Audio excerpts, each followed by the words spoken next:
போற்றிவோம் நம சிவாயா.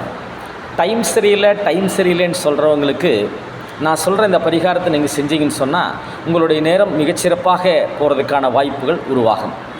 உங்கள் வீட்டில் வால் கிளாக்னு சொல்லக்கூடிய கடிகாரம் மாட்டுகிறது பார்த்திங்கன்னு சொன்னால் 2 திசையிலே மாற்றுறது ரொம்ப சிறப்பு. கிழக்கு நோக்கியும் மேற்கு நோக்கியும் கடிகாரங்கள் இருக்க வேண்டும். காலை சூரிய உதயம் முதல் மதியம் வரை மேற்கு நோக்கி இருக்கிற கடிகாரத்தில் நேரத்தை பார்த்து உங்களுடைய செயல்பாடுகளை தொடங்குங்கள். மதியம் 1 மணிக்கு மேல் கிழக்கு நோக்கி இருக்கிற கடிகாரத்தினை பார்த்து உங்களுடைய செயல்பாடுகளை செயல்படுத்துவீர்களே ஆனால் உங்களது காலம் மிகச்சிறப்பானதாக அமையும்.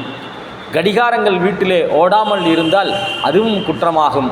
உடனடியாக அதற்கு செல் போன்ற கடிகாரத்தின் ஓடுவதற்கான சக்தியை கொடுத்து கடிகாரத்தை எந்த வகையிலும் நிற்காமல் பார்த்து கொள்வதே ஒரு மிகப்பெரிய உங்களுடைய நேரம் சிறப்பாக அமைவதற்கான காரணமாக அமையும். போற்றிவோம் நம சிவாயா.